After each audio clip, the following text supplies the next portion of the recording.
मिले खातिर हम चाहता नहीं काहे नहीं घुआवो फोन काट दे तारू का मजबूरी बा का मजबूरी सही है था आज परीक्षा चलता हम मजबूर बने की तरह से मिल कैसे की बड़ी घर में काटी बा हमारा कि जोहता कराई हो कि देवे में हो कराई चलो हम मिलने नहीं आई बहो पढ़ाई चलता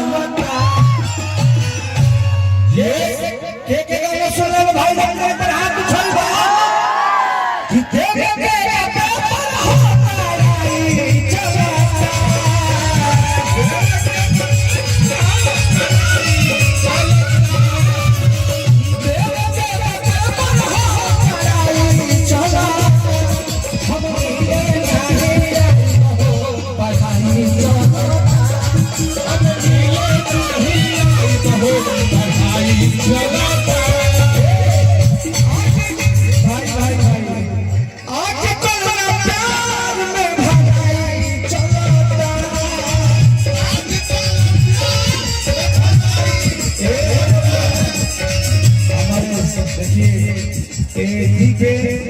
मुख्य संरक्षक बड़े भैया सबके तो नामों नहीं की जाना था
आजकल एग्जाम चल रहा है मैट्रिक के दे तारू की इंटर के मैट्रिक एग्जाम चलता है मैट्रिक अभी इंटर के चलता ए सुना सुना ना कहो ना कि हो जाए जानू रही में खेल हो कि जिंदगी में पाना पालब झमेल हो तुम मना के मनावा हमारा के बनावा और मेरी नहीं चुमा काटराई चला हर की मेरी नहीं चुमा काटराई चला हम मेरे नहीं बहो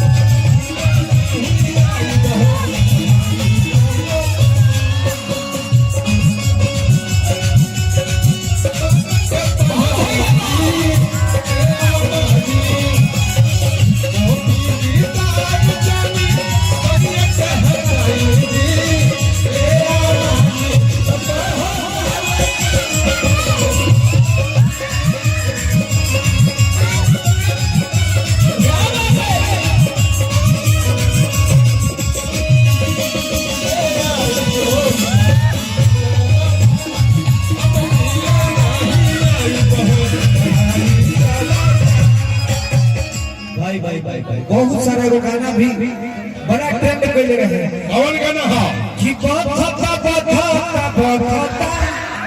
कमरिया भाई एगो होली अभी आई बा छोटा बाबा के लिखल गीत थी ऐसे है अरे किए छोटी ये छोटी,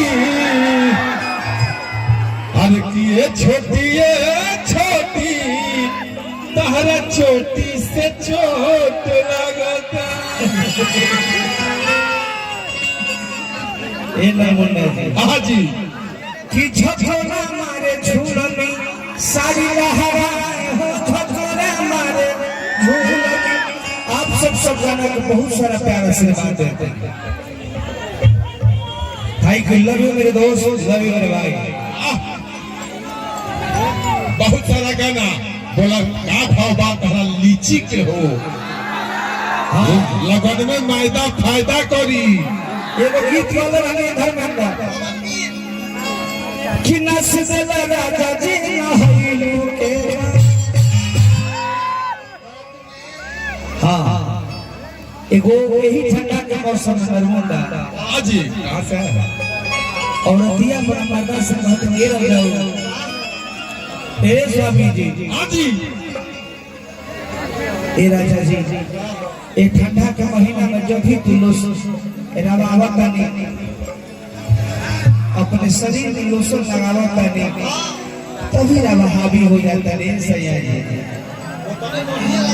औरतिया बड़ा प्यार से कहते हैं का कि जब रानी बोलो संगत लगन लगन से जा जा जा, कि अंदर का पवन हर भी के साथ का कहतरू हो?